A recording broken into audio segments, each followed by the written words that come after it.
Ready start. महोदय, सबसे पहले मैं आपका ध्यान देश के विकास के संबंध में खींचना चाहता हूँ। हमारे देश के विकास में आज जो बाधा आ रही है, शायद जनसंख्या वृद्धि हो सकती है। आज देश के विकास में बढ़ती हुई जनसंख्या एक अवरोध उत्पन्न कर रही है। अतः जनसंख्या वृद्धि पर हमारा नियंत्रण करना देश की सबसे बड़ी आवश्यकता है।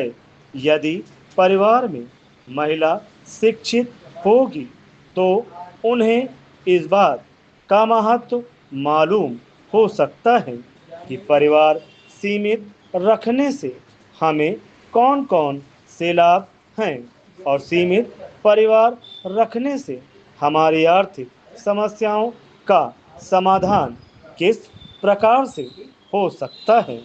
इसलिए हमें शिक्षा पर ज़्यादा जोर देना चाहिए। निरक्षरता के अनेक कारण हो सकते हैं, जिसमें तो प्रथम तो यह है कि माँ बाप के पढ़े लिखे ना होने पर बच्चे भी प्रायः निरक्षर रह जाते हैं। यह बात हमें स्वीकार करनी पड़ेगी कि इस तरह संपूर्ण देश में माता पिता की निरक्षरता लाखों बच्चों के निरक्षर होने का कारण हो सकता है। दूसरी बात यह है कि जनसंख्या की तीव्र वृद्धि और निर्धनता को भी उसके लिए जिम्मेदार ठहराया जा सकता है। रोजगार से सीधे जुड़े होने के कारण उनमें शिक्षा के प्रति उत्साह में कमी दिखाई देती है। Paragraph change. इस संबंध में एक बात तो यह भी है कि अंग्रेज भारत से जाने के पहले जिस शिक्षा पद्धति को यहाँ पर छोड़ गए थे, उस पद्धति ने जनसंख्या बढ़ने में कम योगदान नहीं दिया है। मुझे अफसोस के साथ कहना पड़ रहा है कि खेतीहर मजदूर, कारखाना मजदूर अपने बच्चों को इस भय की वजह से स्कूल नहीं भेजते कि घर में एक कमाने वाला कम हो जाएगा।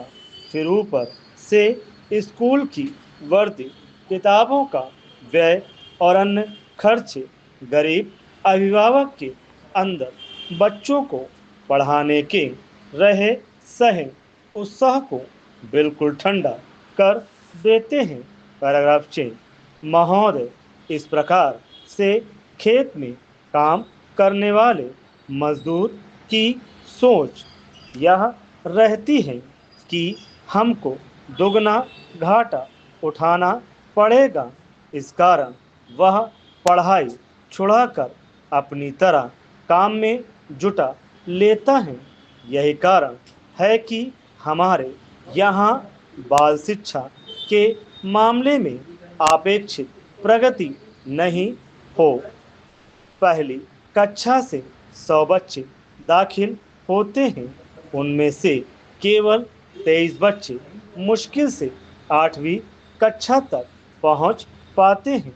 इसका मुख्य कारण यह है कि गरीबी से तंग हालत इन बच्चों की थोड़ा समझदार होते ही ये निर्धन इन्हें खेत पर काम करने में लगा देते हैं, दुकानों पर भेज देते हैं, कारखाने में लगा देते हैं, बीड़ी बनाने के कार्य में जुटा देते हैं। उपर्युक्त काम नहीं मिल पाता है तो उन्हें बर्तन साफ करने के विभिन्न कार्य करने में लगा देते हैं, जिससे वे अपने तन ढकने और कम से कम 2 जून की रोटी के लिए कुछ कमा सके। प्रायः निर्धन वर्ग की मजबूरियां उनके बच्चों को पढ़ाई करने से रोक दिया करती है। पहले इसकी व्यवस्था करनी चाहिए।